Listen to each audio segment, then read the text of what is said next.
지금부터 사랑과 기도로 만들어가는 생명 있는 방송 CHB 크리스찬 헤럴드 방송을 시작합니다. 매일 새벽 4시, 매일 밤 11시 하루의 시작과 마무리를 함께하는 CHB 크리스찬 헤럴드 방송은 크리스찬 헤럴드 신문과 가장 인기 있는 기독교 정보를 담고 있는 www.christianherald.com과 함께 오늘도 성실하게 여러분 곁에 함께할 것입니다. 하나님께서 선물로 주시는 오늘 하루를 CHB 크리스찬 헤럴드 방송과 함께 소망으로 열면서 오늘도 하나님을 섬기며 영혼을 사랑하는 복된 하루가 되시기를 바랍니다.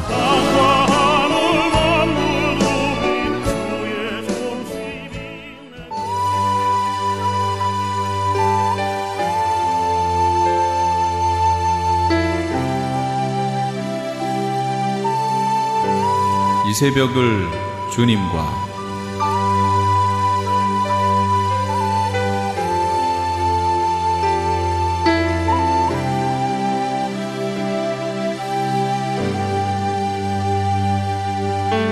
AM 1650을 통해 남가주 전역에서 AM 1540을 통해 하와이에서 그리고 인터넷을 통해 전 세계에서 듣고 계시는 이 새벽을 주님과 애청자 여러분, 밤새 평안하셨습니까?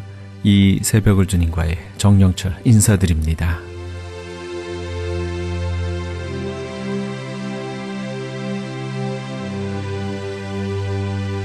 매주 수요일 이 시간에는 서부 한인교회 김강욱 목사님의 말씀 먼저 보내드립니다. 오늘은 마태복음 11장 20절에서 30절까지의 말씀을 본문으로 종교적 지식으로 얻을 수 없는 참 복음의 깨달음이란 제목의 말씀 전해주시겠습니다.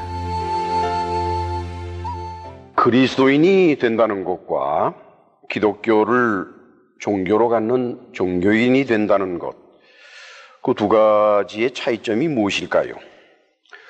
많은 경우에 기독교 교회를 다니는 사람들은 이 차이점에 대해서 별로 관심이 없고 그렇게 중요하게 생각을 안 합니다. 뭐 교회를 다니면 됐지 뭐 이렇게 복잡하고 어렵게 따지느냐 이렇게들 하지요. 오늘 우리는 본문 말씀 마태복음 11장 20절에서 30절 그 사이에 기록되어 있는 예수님의 말씀을 통해서 그리스도인이 된다는 것과 단순한 종교인으로서 기독교인이 된다는 것 사이에 어떤 차이점이 있는지 그것을 알았으면 합니다. 마태복음을 기록한 마태는 예수께서 주로 활동하셨던 갈릴리 지방, 거기에 나타난 유대 교인들의 반응을 예로 들면서 이 쉽지 않은 문제에 대한 해답을 주고 있습니다. 우리는 먼저 마태복음 11장 20절에서 24절을 같이 봉독하십니다.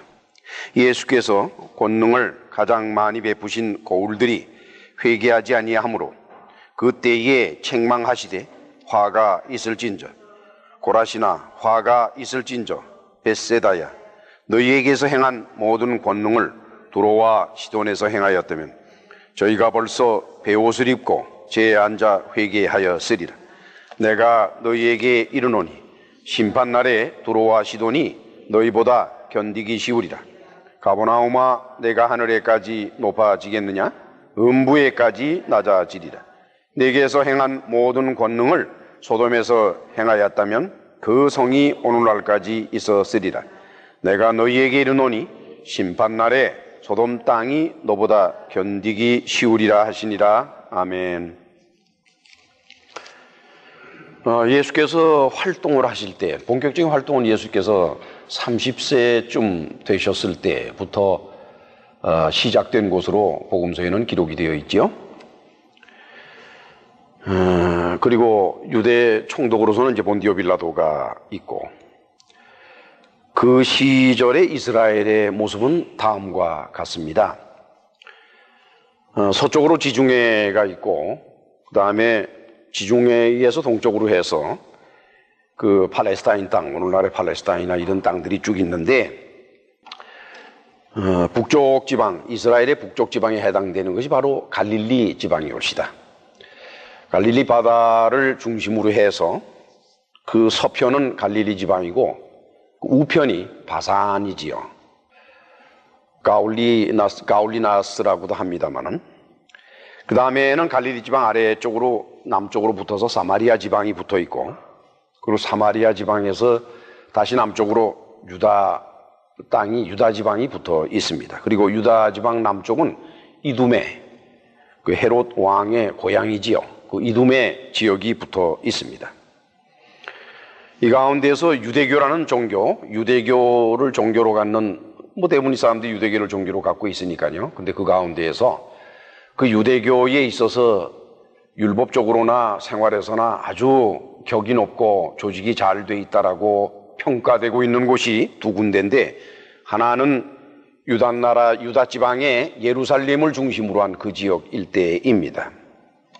그 다음에는 이제 갈릴리 호수를 중심으로 한 갈릴리 지방, 그쪽이 이제 종교적으로 아주 강했던 지역입니다. 그 중에서 이제 갈릴리 바다는 이제 예수께서 활약을 하시는 곳인데, 물론 예수께서는 베들레헴에서 태어나셔서 이집트로 가셨다가 다시 오셔서 나사렛이라는 그 갈릴리 지방의 나사렛에서 이렇게 성장을 하시지요.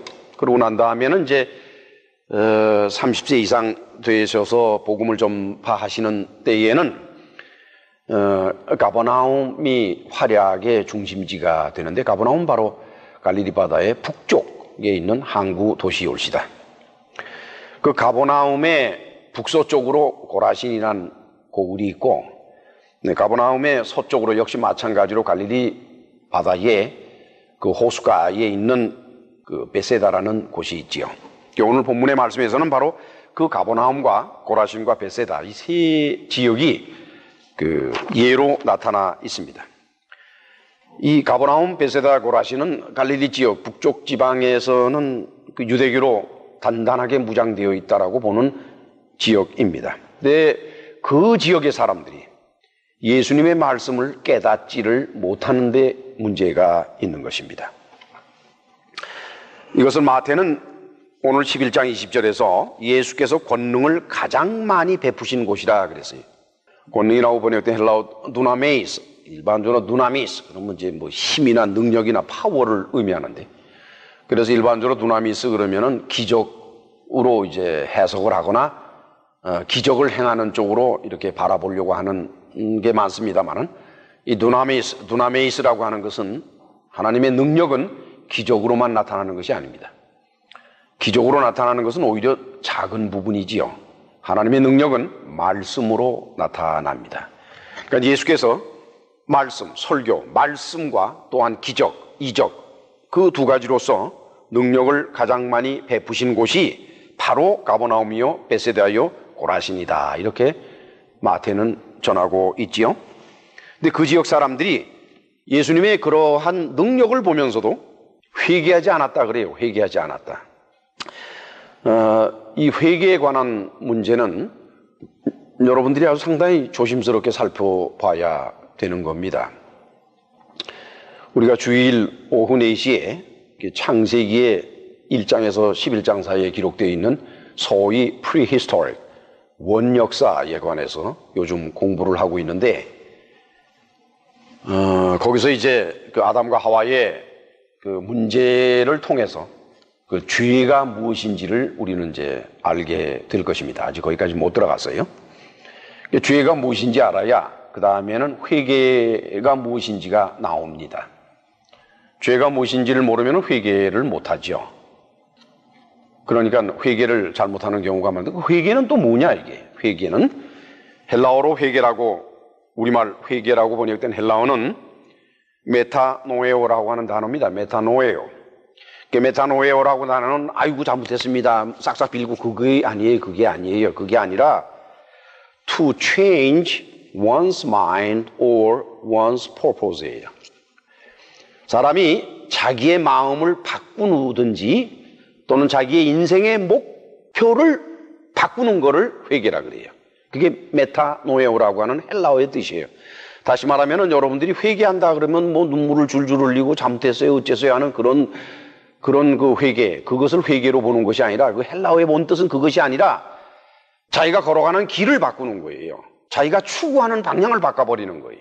아, 내가 이거 잘못 가고 있다라 그러면은 그 길에서 바꿔버리는 거예요. 그걸 메타노에오라고 하죠. 그러니까 지금 예수께서는 두 가지 점에 대해서 그 당시에 그 청중들이 깨닫게 되기를 바라면서 두 가지를 말씀을 하시는데, 그리고 바로 그 두 가지에 대한 말씀을 마태는 이곳에 기록해 놨습니다. 그게 뭔 거니까 베세다와 고라신이라고 하는 유대교로서 단단히 무장된 지역의 사람들을 지적하면서 그것과 상대적으로 어디를 말씀하셨는 거니? 시돈과 두로를 말씀을 하셨습니다.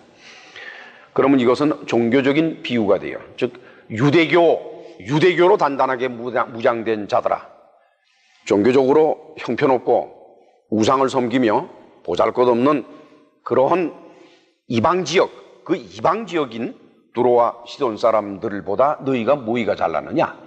심판날에 오히려 두로와 시돈, 너희들이 조롱하며 비웃고 멸시하고 있는 이방지역 사람들이 더 심판날에 쉬울 것이다. 이렇게 말씀을 하시고, 두 번째는 가버나움에게 그럽니다. 너희가 하늘에까지 올라가겠느냐? 너희가 음부에까지 떨어질 것이다. 하늘에까지 올라간다는 것은 교만이 솟구쳐서, 그러니까 우리말로 쉽게 말하면 아주 잘난 사람, 이렇게 되는 걸 말해요. 너희가 그렇게 잘났느냐? 그래, 그러면 너희와 상대적으로 무엇이 있느냐? 소돔이 있다 그랬어요. 예수께서 가버나움을 소돔과 비유한 것은 초점이 어디에 있는 거니?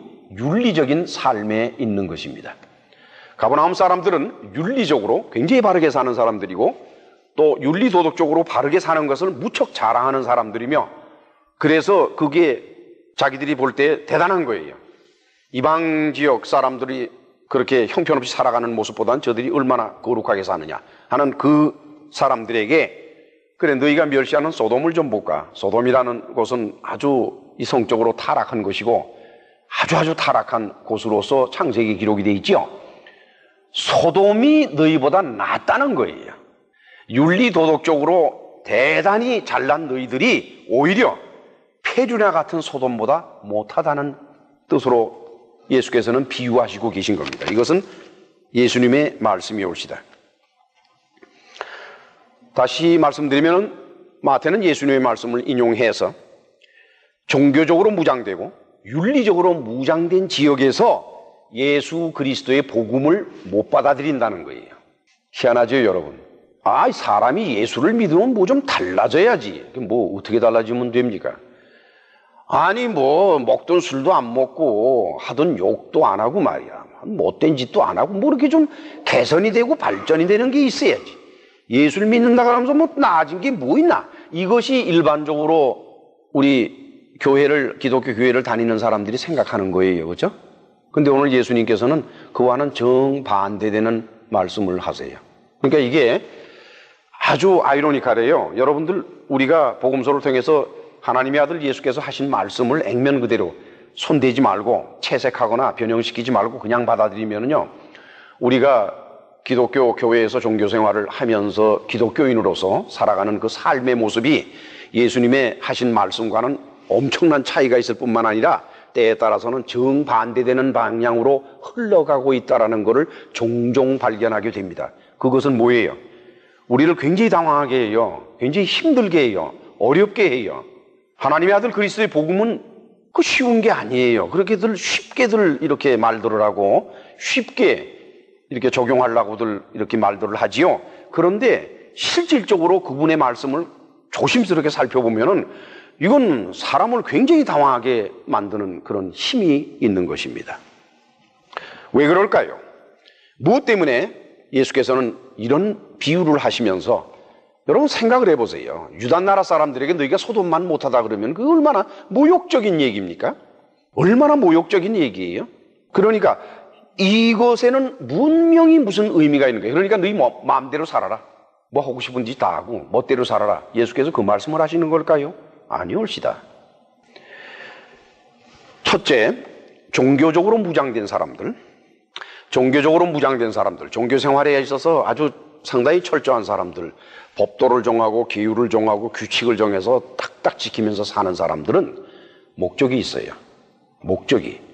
그 목적이 뭔 것이니까 그러한 율법적인 삶을 통해서 인생의 복과 화에 관심이 많은 거예요. 그렇게 종교 생활을 철저히 하고 또 하나님에게 잘하고 그러면은 내가 인생의 평화를 누리고 살 수 있고 어려움을 이렇게 다 극복할 수 있고 뭐 이런 식으로, 그러니까 그런 종교 생활 자체, 그 사람이 기도 생활을 하든지 헌금을 하든지 봉사를 하든지 뭘 하든지 간에 그 목적의 초점이라고 하는 것은 자기 인생의 평안이에요. 그게 목적이 되어 있는 것입니다. 그 다음에 윤리적으로 무장된 사람들은요, 두 가지 점에서 착오를 일으키는 경우가 있습니다. 첫째 하나는 자기가 윤리적으로 바르게 살고 있다고 생각하는 그것이 과연 그러한 것인가 하는 거예요. 사람이 기회가 없어서, 능력이 없어서 안 하는 것은 안 하는 게 아닙니다. 못 하는 거지. 그런 사람은 기회가 부여되면 할 것이고 능력이 생기면 할 것입니다. 그러나 능력이 있음에도 불구하고 또 기회가 있음에도 불구하고 하지 않는 것은 정말 안 하는 것이지요. 그런데 윤리적으로 자기가 굉장히 무장되어 있다고 생각하는 대단히 많은 사람들, 그들은 능력으로나 기회적으로나 그걸 못하기 때문에 안 하게 되는 그런 입장에 있는 사람들이 무척 많아요. 착각을 하는 거예요. 자기가 못하는 것을 안 하는 것으로 착각을 하지요. 두 번째는 윤리적으로 무장된 사람들은 상당한 부분에 자신들의 행위가 의롭다는 것을 늘 믿고 삽니다.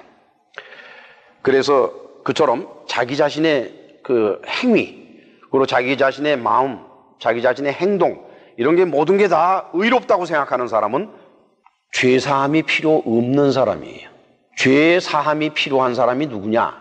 자기는 의롭지 못하고 자기는 죄인이고 이렇게 생각하는 사람이지, 나같이만 살라고 그래, 내가 무슨 죄를 져 라고 생각하는 사람이 무슨 죄사함이 필요하고, 그런 사람이 예수의 십자가가 왜 필요합니까? 예수께서는 복음을 전하실 때 너희들이 현세적으로 오늘 현재를 살아가면서 그 인생의 복과 화에 관한 관심을 떠나라는 거예요. 그걸 떠나라는 거예요. 생각하지 말라는 거예요. 그걸 떠나서 영생의 복을 찾아가라, 이게. 그것이 예수께서 복에 관한 예수님의 선포이고, 그 다음에는 두 번째로서는 예수께서는 당신의 나무 십자가의 죽음을 통해서 죄 사함을 얻게 하는 회개를 선포하셨습니다. 그러니 종교적으로 무장된 사람들이나 윤리적으로 무장된 사람들이 예수님의 이런 말씀을 받아들일 리가 없어요. 못 받아들여요. 겉으로는 아멘 하면서도 속으로는 나는 아니야. 그거는 저 옆집 개 같은 인생에게 해당되는 것이고, 그거는 저기 지옥 갈 놈이나한테나 해당되는 거지, 나 같은 사람한테는 그게 그렇게 심각한 문제가 되겠느냐, 이렇게 생각을 하지요. 이것은 오늘날 기독교인들에게도 차이가 있을 수가 없습니다. 만약 기독교를 종교로 받아들인 사람이 현세적인 삶에서의 복, 다시 말하면 건강이나 가정이나 출세나 사업이 번창되는 것, 또는 명예, 지역사회에서 내가 존중을 받는 것, 인정을 받는 것, 이런 거를 기독교를 통해서 얻으려고 한다 그러면은 그 사람은 예수 그리스도의 복음을 받아들일 수가 없습니다. 두 번째, 윤리적이며 도덕적인 삶에 있어서 자신을 갖고 있는 사람, 그리고 자기 자신은 죄를 짓고 있지 않다라고 생각하는 그 사람은 예수 그리스도의 십자가 복음을 절대로 받아들일 수가 없습니다. 왜 그럴까요? 마태는 예수님의 기도를 인용해서 그 까닭을 설명하고 있습니다. 자, 우리 계속해서 마태복음 11장 25절에서 27절까지를 같이 읽습니다. 25절에서 27절까지.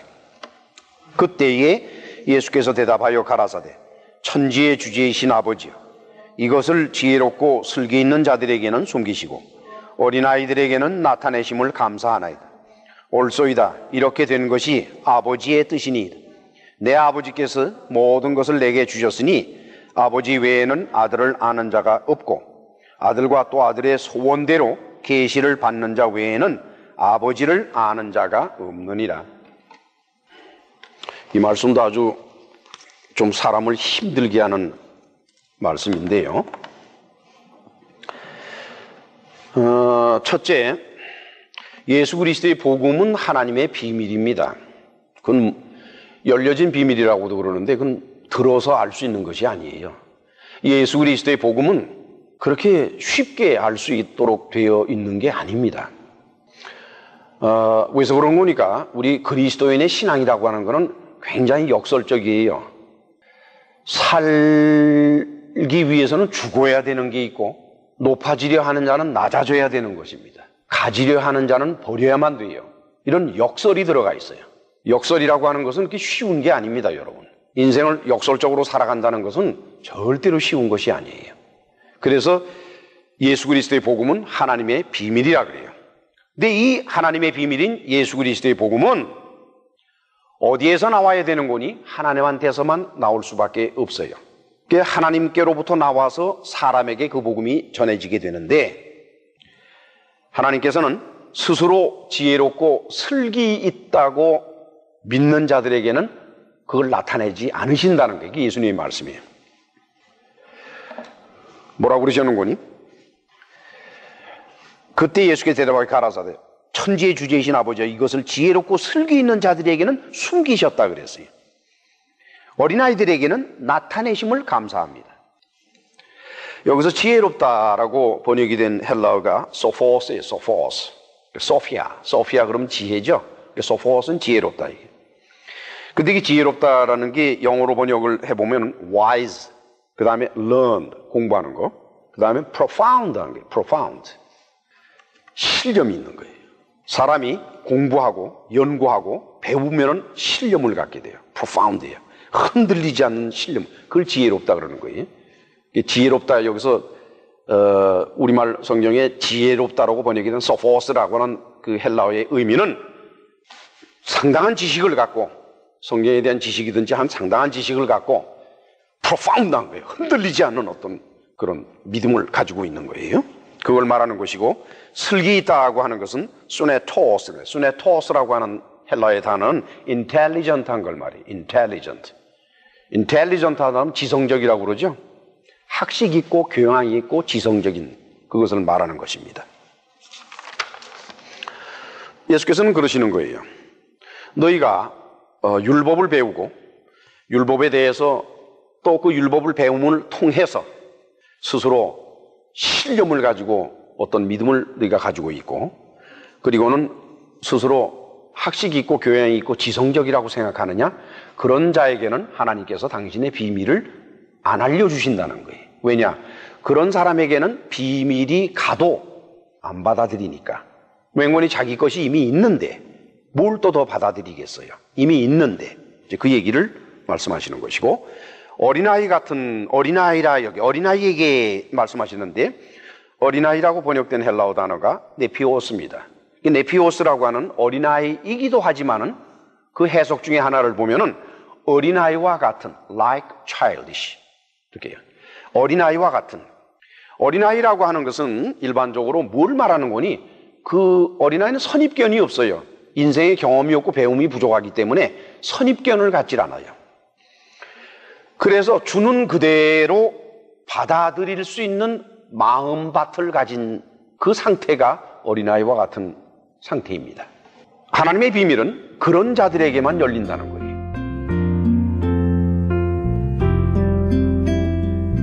지금까지 서부 한인교회 김강욱 목사님께서 종교적 지식으로 얻을 수 없는 참 복음의 깨달음이란 제목의 말씀 전해주셨습니다. 오늘 말씀의 2부는 다음 주 이 시간에 이어집니다. 서부 한인교회는 시애틀 워싱턴에 위치하고 있습니다. 신앙상담이나 교회에 대해서 좀 더 자세히 알기 원하시는 분은 전화 425-879-3364 425지역 879-3364 서부 한인교회로 연락 주시기 바랍니다.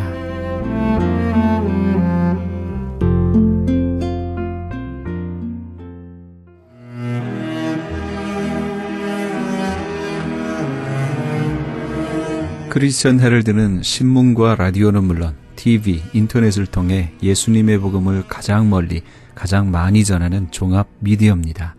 이런 사역을 감당하기 위해서는 우리 애청자 여러분의 후원과 기도가 절실히 필요합니다.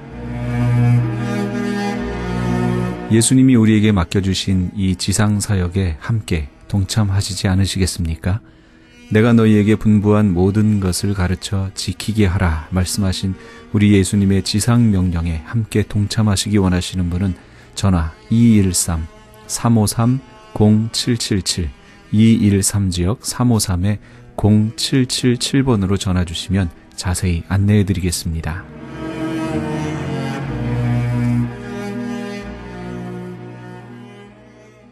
지금 여러분께서는 AM 1650과 인터넷을 통해 미 전역과 전 세계에서 하와이에서는 AM 1540으로 방송되는 크리스찬 헤럴드의 이 새벽을 주님과 일부 함께하고 계십니다. 방송 시간과 설교 편성표는 크리스찬 헤럴드 신문 주간 편성표나 홈페이지 cheraldus.com에서 확인하실 수 있습니다. 계속해서 이 시간에는 나성제일교회 김광삼 목사님의 말씀 보내드립니다. 오늘은 마태복음 1장 18절에서 26절까지의 말씀을 본문으로 특별한 탄생이란 제목의 말씀 전해주시겠습니다. 바로 어저께가 제가 결혼 기념날이었습니다. 근데 31년이 됐습니다. 그런 날이었는데 낮에 결혼했는데 이스라엘 사람들은요 이 밤에 결혼식을 하는 거예요. 보통 그렇게 해요. 그래 약혼하고 나서는 결혼하기까지는 같이 동거할 수가 없는 상태 속에서 아기가 임신되었다 그런 말이에요. 그러니까는 처녀가 아직 이제 법적인 부부지만은 그러니까 그때 만약에 한 사람이 죽으면요 그거는 과부도 되고 호래비도 되는 거예요. 결혼식 안 했어도 약혼으로 법적인 부부니까. 그런데 동거하기 전에 이 아내 마리아가 잉태되었다는 거예요. 이건 인간적으로 볼 적에 이거는 결국은 다른 다른 남자와 문제가 생겨가지고 아기가 생겼다라고 해석할 수밖에 없잖아요. 그러니까 이거는 요셉 입장에서 볼 적에는 참으로 속상한 일이 아닐 수가 없습니다. 근데 요셉은 의로운 사람이라. 요셉은 참으로 경건한 사람이고 믿음의 사람이었기 때문에 그를 드러내지 아니하고 가만히 끊고자 하여 조용히 문제를 해결하기 위해서 아마도 그는 이 일을 생각했다. 성경에는 이 일을 생각할 때에 그래서 이 일을 생각할 때 20절에 생각했다는 것은요. 묵상하면서 이 일을 조용히 하나님 앞에 기도한 것입니다. 그때에 천사가 나타나서 이 모든 정황을 설명해 주었어요. 만일에 막 떠들고 다니면서 막 난리쳤으면요. 천사가 안 나타났을 것 같아요. 우리도 무슨 문제가 생길 적에 그러지 말고 흥분하지 말고 조용히 기도하시기 바랍니다. 하나님께서 지혜로운 답을 주실 줄로 믿습니다. 조용히 이제 생각할 때에 천사가 나타나서 염려하지 마라. 특별히 여기 뭐라요? 무서워하지 마라 그랬어요. 이렇게 된 것은 다 하나님의 섭리와 뜻 가운데서 이 아기는 성령으로 잉태된 것이다. 자, 그대로 읽겠습니다. 이 일을 생각할 때 주의 사자가 현몽하여 이르되 다윗의 자손 요셉아 내 아내 마리아 데려오기를 무서워하지 마라. 그에게 잉태된 자는 성령으로 된 것이라. 왜 무서워했겠어요? 자기 사랑하는 아내가 돌에 맞아 죽을 수도 있으니까. 그러니까는 무섭고 나 자신도 얼마나 무섭습니까? 그런 일이 있다는 것이. 그러나 주의 사자가 설명했기 때문에 다 이해가 됐습니다. 그래서 마리아의 임신은 성령으로 되었다. 남자 없이 잉태가 되었다고 하는 이 말씀이 이것이 바로 예수님의 탄생이 특별한 탄생이다 그런 말이에요. 근데 이것은요. 우연히 이루어진 것이 아니라 창세기 3장 15절에 아담과 하와가 범죄했을 적에 하나님이 그때 이미 첫 예언을 했던 거예요. 자, 여기 3장 15절, 창세기 3장 15절 같이 앞에 자막 보시고 읽겠어요. 시작. 내가 너로 여자와 원수가 되게 하고 내 후손도 여자의 후손과 원수가 되게 하리니 여자의 후손은 내 머리를 상하게 할 것이요 너는 그의 발꿈치를 상하게 할 것이니라. 내가 너로 누구와? 여자와 원수되고 그 다음에 그 후손도 여자의 누구? 여자의 후손. 여자의 후손.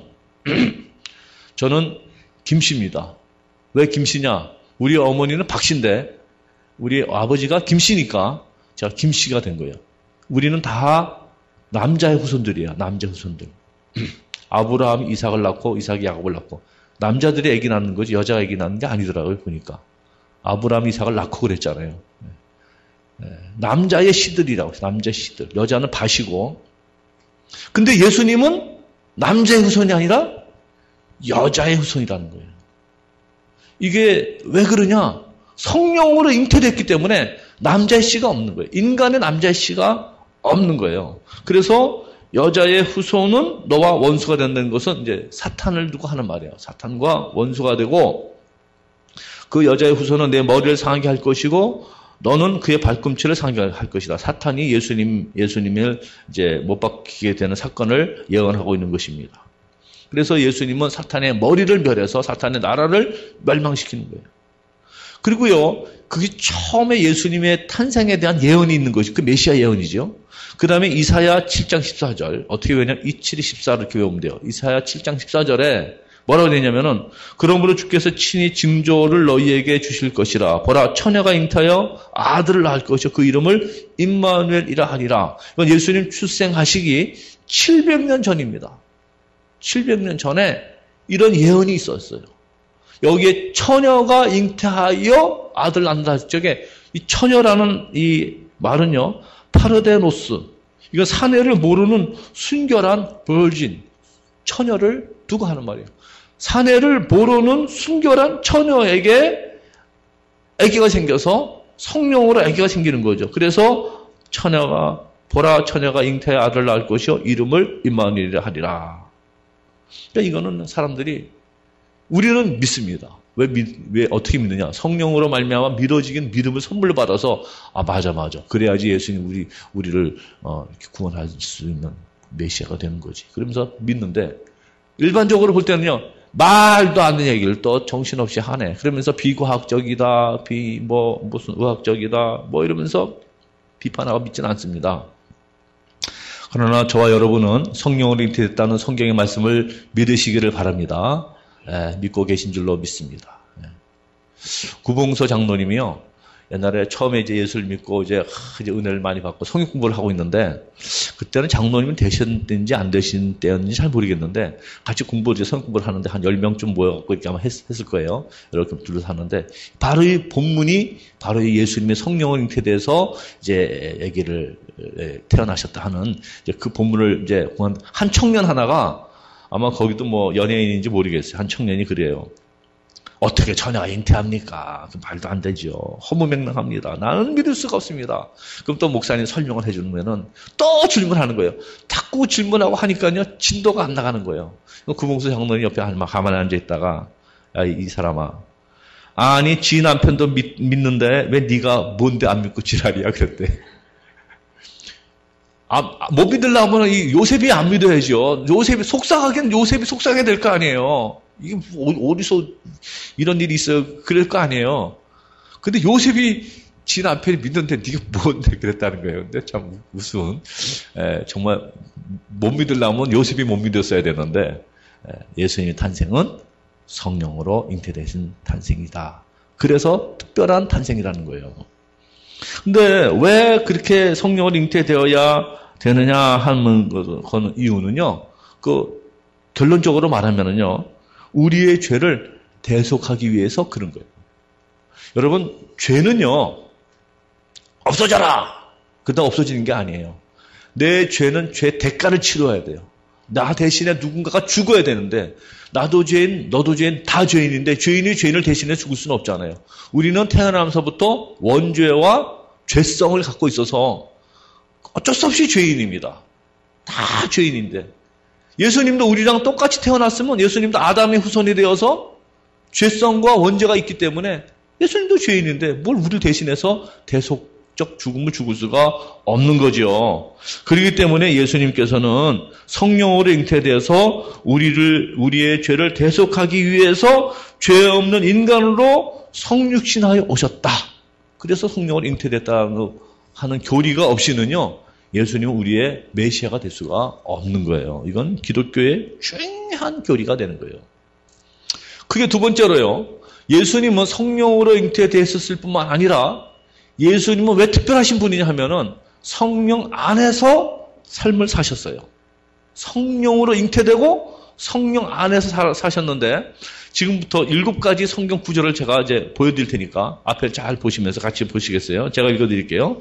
누가복음 4장 1절에 예수께서 성령 충만함을 입어 요단강에서 돌아오사 광야에서 40일 동안 성령에게 이끌려 마귀에게 시험을 받으시더라. 성령 충만한 가운데 금식기도 하시고 마귀에게도 시험을 받으셨다 그랬고요. 누가복음 10장 21절, 그때 예수께서 성령으로 뭐 하셨어요? 기뻐하셨다 그러셨어요. 그 다음 성경 구절은요, 마태복음 12장 28절에 내가 하나님의 성령을 힘입어 귀신을 쫓아냈다 그랬어요. 성령을 힘입어. 그 다음 성경, 주의 성령이 내게 임하셨으니 이는 가난한 자에게 복음을 전하게 하시고. 그러니까 예수님의 생애는 계속 성령과 함께 지내는 거예요. 자, 그 다음 성경 사도행전 10장을 보겠어요. 같이 한번 읽을까요? 시작. 하나님의 나사렛 예수에게 성령과 능력을 기름 붓듯 하셨음에 그가 도로 다니시며 선한 일을 행하시고 마귀에게 눌린 모든 사람을 고치셨으니 이는 하나님과 하나님이 함께 하셨습니다. 예수님이요, 어떻게 선한 일을 하시고 마귀에게 눌린 자를 고치셨어요? 성령과 능력을 기름 붓듯 받으셔서 그래요. 성령 안에서 이루어진 거예요. 그 다음에 히브리서 9장 14절은 하물며 영원하신 성령으로 말미암아 흠없는 자기를 하나님께 드린 그리스도의 피가, 예수님의 십자가 사건도요, 성령으로 말미암는 제물의 사건이었던 것입니다. 마지막으로 성결의 영으로는, 성결의 영, 그 맞아요. 성결의 영으로는 죽은 자들 가운데서 부활하사 능력으로 하나님의 아들로 선포되셨다 그랬어요. 예수님이 성결의 영이라는 것은 뭐냐면 성령입니다. 성령으로 부활하셨다. 그러니까요, 예수님은요, 40일 금식기도도 성령 안에서, 그 전에 탄생 자체가 성령으로 탄생하시고 성령 안에서 사역을 시작하시고 성령으로 금식기도 하시고 40일 동안 성령을 힘입어 귀신도 쫓아내시고 성령 안에서 기뻐하셨어요. 자, 그러면은요, 잘 보세요. 저와 여러분도요, 마찬가지입니다. 성령으로 본어게인 했어요. 믿습니까? 성령으로 말미암지 않고는 예수를 구주라 시인할 수가, 그리스도라 고백이 안 됩니다. 그러니까 성령으로 우리가 새 생명을 얻었어요.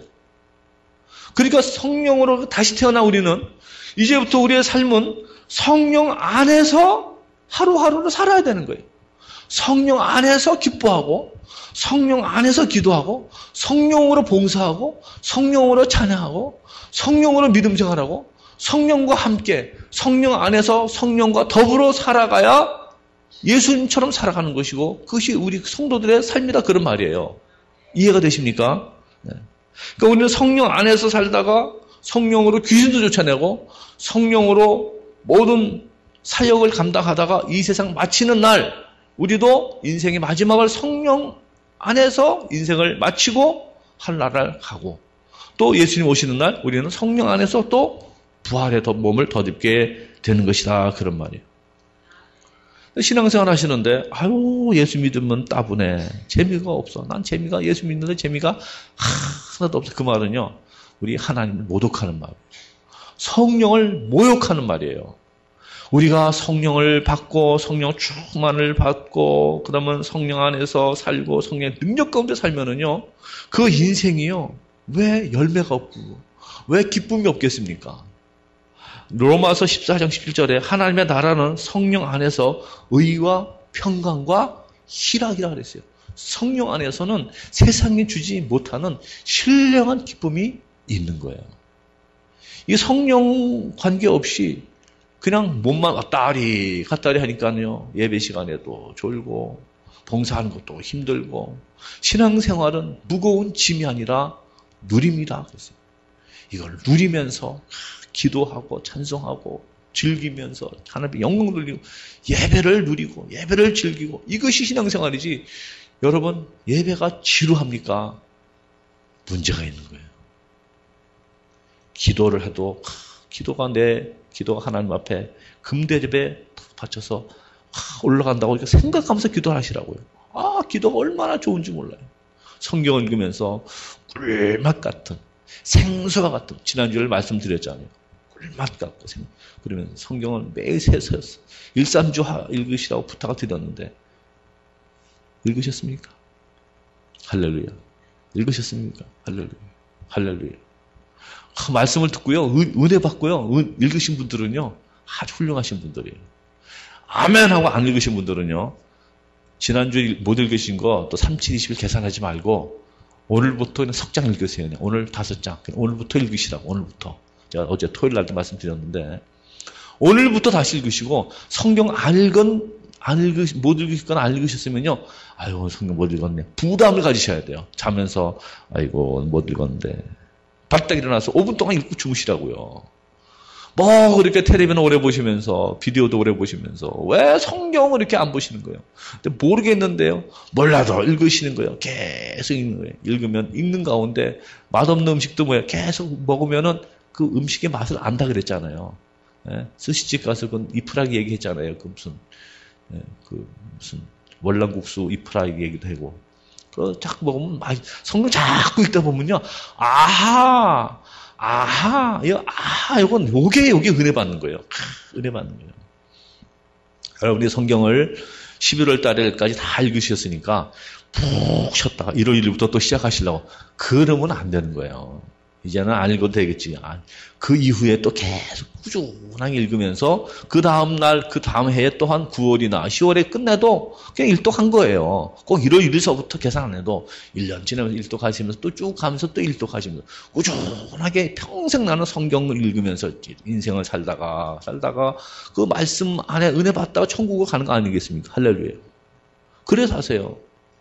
성도들이라는 것은요. 예배를 즐기고 말씀을 즐기고 하나님을 사랑하고 하나님 안에서 기쁨이 충만한 성령으로 새 생명 얻었으니 성령 안에서 말씀 안에서 어떻게 살아가는 것이 성도의 삶이라 그런 말이에요. 그래서 예수님의 탄생은 신기한 탄생이고 그의 삶이 특별한 인생인데 우리도 다 예수님 같은 그런 인생을 누리며 살게 된다 하는 말이에요. 성경 안 읽으신 분들은 오늘부터 가서 꼭 읽으세요. 아멘. 옆 사람이 성경 읽읍시다. 시작.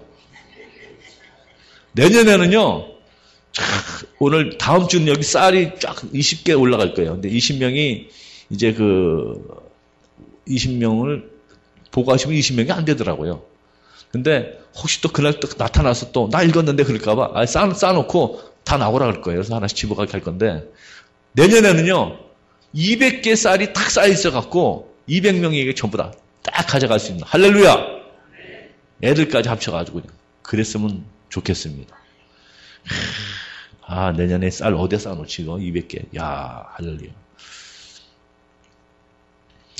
자 마지막으로요. 예수님의 탄생은요. 왜 특별한 탄생이냐 하면은요. 태어나기 전부터 아예 이름을 하나님이 지어줬어요. 이 천사가 가르쳐줬는데 이건 하나님이 지어준 이름이에요. 이름을 예수로 하라. 여러분 태어나기 전에 자기 이름 갖고 태어난 사람들은 있어요. 자꾸 태어난 사람이 있어요. 우리도 보면은 태어나기 전에 아예 그냥 이름 어떤 집은요 이렇게 딸만 딸 나니까 마지막에 아들 낳으라고 이름이 등남이래. 근데 졌는데 이게 또 이름이 또 딸 낳대 또. 그래서 그 다음에 득자라고 했대네 또. 그런 이름 말고요. 그건 부모가 지은 이름이고요. 예수님의 이름은요 아들 낳으리니 이름을 예수라 하라. 하나님이 정해주셨어요. 여러분 이름 하나님이 지어주는 이름 있습니까? 우리 어머니한테 천사가 나타나서 너 이제 아들 낳으리니 이름을 광삼이라고 해라. 안 그랬다는 거죠. 그렇게 이름 지은 사람은 없어요. 예수님만은 그 이름을 하나님이 지어줬어요. 그 이름의 뜻이 뭐냐? 그가 자기 백성을 그들의 죄에서 구원할 자라는 거예요. 예수님의 이름 자체는 구원자라는 뜻이 들어있는 거예요. 세이비어가 되는 거예요. 메사이아도 되지만은 그거는 어떤 사역을 말하는 거지만 예수님 이름 자체는 그 뜻이 있는 거예요. 예수님의 이름의 뜻은 뭐예요? 그가 자기 백성을 저희 죄에서 구원할 자라는 거예요. 제 이름은요, 김광삼이니까 빛이 3개거든요. 제 이름은 참 외우기가 쉬워요. 그래서 저는 이 화토를 할 줄 몰라요. 화토를 우리 아버지가 목사님 되어갖고, 그래서 뭐 섰다, 민화토는 해보니까 쉽더라고요. 근데 고스톱인가? 저를 아무도 못 이긴대. 왜 못 이기냐 그랬더니 광이 셋이니까 못 이긴대. 그래서 광을 팔래. 그래서 광을 왜 파는지 난 모르겠더라고요. 모르니까 시험도 안 받고 좋더라고요. 이 예수님의 이름, 얼마나 좋은, 귀한 이름이에요. 자, 지금부터 예수님의 이름이 얼마나 귀한지를 말씀을 드리고요. 이제 예수님을 우리 찬양하는 시간을 가지려고 그러는데요. 누구든지 주의 이름을 부르는 자는, 자, 다시요. 누구든지 주의 이름을 부르는 자는 구원을 받는다. 영접하는 자, 곧 그 이름을 믿는 자들에게는 하나님의 자녀가 된다 그랬고요. 그 다음에 마태복음 28장이에요. 예수께서 나와 말씀하여 이르시되 하늘과 땅의 모든 권세를 내게 주셨으니, 예수님은요, 하늘과 땅의 모든 권세를 갖고 계신 예수님. 할렐루야. 그 이름이에요. 빌립보 2장 10절, 하늘에 있는 자들과 땅에 있는 자들과 땅 아래에 있는 자들로 모든 무릎을 예수의 이름에 꿇게 하시고, 예수의 이름에 꿇게 하시고, 베드로가 이르되 은과 금은 내게 없거니와 내가 내게 있는 것으로 주노니 나사렛 예수 그리스도의 이름으로 일어나 걸어라 그랬더니 안진뱅이가 벌떡 일어나서 걷기도 하고 뛰기도 했다 그랬어요. 예수님의 이름, 가장 위대한 이름, 능력의 이름, 귀신이 벌벌 떠는 이름이요, 하늘과 땅의 모든 권세를 소유하신 이름이요, 수많은 사람들이 예수의 이름으로 고침을 받았습니다.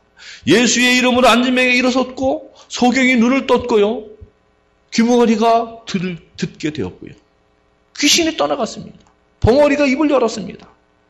예수의 이름을 믿는 자들에게는 이런 표적이 따르리니, 예수의 이름으로 그들이 내 이름으로 귀신을 쫓아내며 새 방언을 말하며 뱀을 집어 올리며 무슨 독을 마실지라도 해를 받지 아니하리니 병든 사람에게 손을 얹은 즉 예수의 이름으로 난다 그랬어요. 예수님의 이름은요, 우리들에게 구원의 이름이요, 능력의 이름이고 새 생명을 주는 이름이지만 마귀에게는 멸망의 이름이 되는 거예요. 70인이 기뻐 돌아와 이르되 주여 주의 이름이면 귀신들도 항복하다이다. 이젠 다른 거 필요 없습니다. 예수님만 있으면 돼요. 예수님의 이름만 있으면 되는 거예요. 예수님의 이름은 새 생명을 주는 이름이요, 어둠을 물리치는 이름이요, 귀신을 쫓아내는 이름이요, 예수님의 이름이면 다 되는 거예요. 그러므로 여러분, 이 성탄의 계절에 예수님의 이름을 부르시고 예수님을 높이시고 예수님을 찬양하시기 바랍니다. 또 요한복음 14장에 너희가 내 이름으로 무엇을 구하든지 내가 행하리니 이는 아버지로 하여금 아들로 말미암아 영광을 받으시게 하려 함이라. 내 이름으로 무엇이든지 내게 구하면 내가 행한다 그랬어요. 그러니까 우리 기도 응답도요, 예수님의 이름으로 응답받는 거예요. 예수님 이름을. 어떤 분은 예수님의 공로에 의지하여 기도하옵나이다 그러는데 공로가 아니에요. 내 이름으로 기도하라 그랬어요. 내 이름으로. 그리고 제가 한번 말씀드렸는데 잘 안 하더라고요. 기도하였사옵나이다, 기도하였습니다 하지 말고 기도 드립니다. 현재형으로 하라고요. 현재형으로. 기도하였습니다가 아니고 이 기도를 드립니다예요. 알았죠? 국문학적으로 그렇게 표현하시고요. 여러분, 예수님의 이름에 대해서 송명희 시인이 이렇게 시를 썼어요. 예수 그 이름 나는 말할 수 없네. 그 이름 속에 있는 비밀을, 그 이름 속에 있는 사랑을, 그 사랑을 말할 수 없어서 그 풍부한 표현 못해서 비밀이 되었네. 그 이름 비밀이 되었네. 사람들 그 이름 건축자의 버린 돌처럼 버려졌지만 내 마음에 새겨진 이름은 아름다운 보석, 내게 있는 귀한 비밀이라. 내 마음에 숨겨진 기쁨, 오 예수, 오 그 이름 나는 말할 수 없네. 그 이름의 비밀을, 그 이름의 사랑을. 자, 여러분은요, 예수님의 이름이 여러분에게는 어떤 의미를 갖고 주어지고 있습니까? 송명희 시인처럼 내 마음에 새긴 아름다운 보석이고 또 숨겨진 기쁨입니까? 이것을 여러분 경험해 보셨습니까? 그렇다면 여러분, 우리는 예수님의 이름을 부르고 예수님을 높여야 돼요. 예수님의 이름으로 우리는 응답도 받고 예수님의 이름으로 찬양하면 하나님께 영광이 되는 것이고 예수님의 이름으로 명령하면 귀신이 떠나가는 것이고 예수의 이름으로 명하노니 병도 낫게 될 줄로 믿습니다. 예수님의 이름이 위대한 이름이에요. 최고의 이름이에요. 이 역사상에 위대한 이름 많이 있지만 예수님 이름보다 더 뛰어난 이름은 없는 거예요. 주 예수 이름 높이여 다 찬양하여라 다 찬양하여라. 예수의 이름, 주 예수의 이름을 높여 찬양하라. 예수님 오셨을 적에 천사들이 이렇게 했어요. 지극히 높은 곳에서는 하나님께 영광이요 땅에서는 하나님이 기뻐하시는 사람들 중에 평화로다. 예수님 이 땅에 오심으로 인해서 우리들에게는 평화가 오게 된 거예요. 여러분, 이제 예수님의 탄생은 왜 특별한 탄생입니까? 예수님은 성령으로 잉태되었기 때문에, 예수님은 성령 안에서 사셨기 때문에, 그렇다면 우리도 예수님처럼 성령으로 우리가 새 생명을 얻었기에 성령 안에서 하루하루를 살아갈 수 있기를 바랍니다. 그리고 여러분, 그 위대하신 예수님의 이름, 놀라운 그 이름, 감사할 이름, 의지할 그 이름, 높임 받아서 마땅한 그 예수님의 이름을 높이시고 성탄의 계절을 맞이해서 예수 그리스도의 이름의 권세로 모든 어려움과 역경을 이기시고 어둠의 세력을 물리치시고 예수의 이름으로 승리하시기 바랍니다.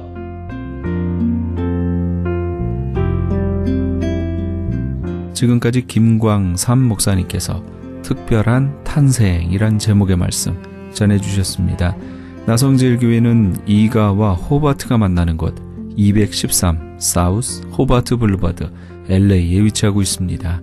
신앙상담이나 교회에 대해서 좀 더 자세히 알기 원하시는 분은 전화 213-388-7101 213지역 388-7101 나성제일교회로 연락주시기 바랍니다.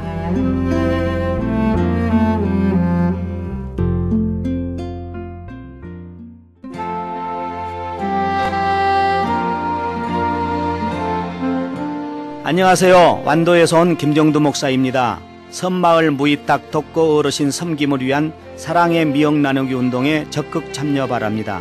참여를 원하시는 분들은 714-501-2737 714-501-2737로 연락 바랍니다. 기적의 영양제 M3를 아십니까? 무슨 병에 걸렸던지 큰 효과를 준다는 그 신비한 기적의 영양제. 혈액에 영양을 공급하여 힘이 생기니까 피곤하지 않고 이제는 지팡이 없이 걸을 수 있다고 많은 분들이 간증을 합니다.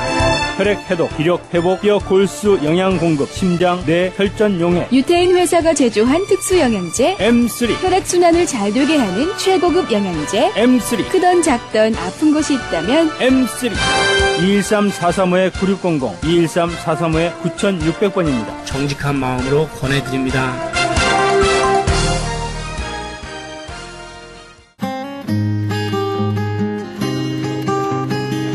교계 게시판.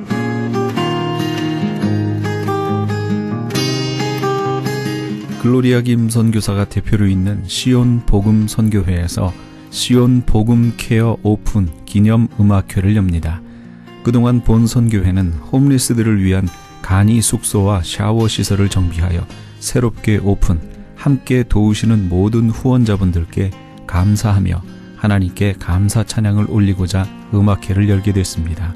본선교회는 노숙자, 빈민, 장애인들의 회복을 위한 웨이팅룸 케어를 오픈하면서 노약자와 저소득자들을 위한 건강 식당도 아울러 겸해 지금까지 이동급식에서 고정급식으로 옮겨가는 시점이 되기를 소원하고 있습니다. 아무쪼록 후원해 주시는 분들께서 오셔서 위로하여 주시고 모든 이들의 축복의 현장이 되었으면 합니다. 일시는 12월 28일 이번 주 토요일 오후 3시며 장소는 3113 베니스 블루버드, 베니스와 아링턴이 만나는 곳에 위치한 시온 복음 선교회입니다. 좀 더 자세한 문의는 전화 213-703-5412 213지역 703-5412번으로 해주시기 바랍니다. 제1회 사랑의 의료 선교 봉사 및 제10차 멕시코 사랑의 담요 보내기 운동을 합니다. 사랑의 담요 보내기는 뉴호프 교도소 선교회에서, 사랑의 의료 선교 봉사는 미주 기독 의료 선교 협의회와 베델 한인교회 의료 선교팀에서 각각 주관합니다.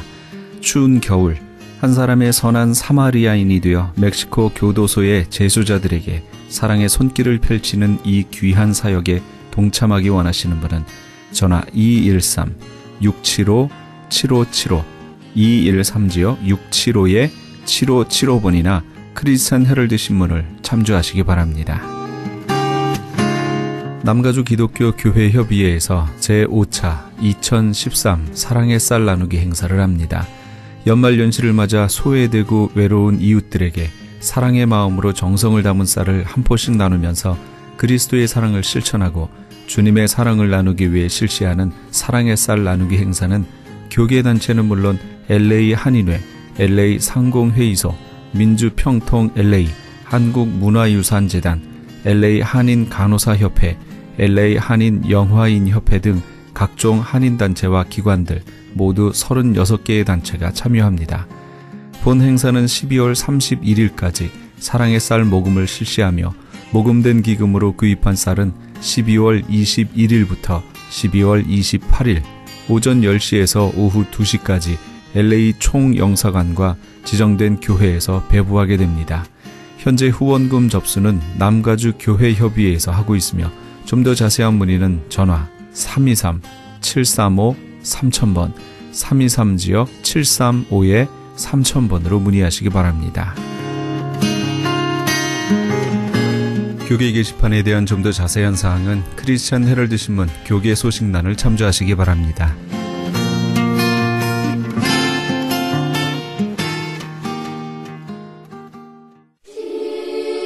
빈소년 합창단의 고요한 밤 거룩한 밤 함께 하시면서 이 새벽을 주님과 1부 여기서 마칩니다. 잠시 15 후에 2부에서 돌아오겠습니다.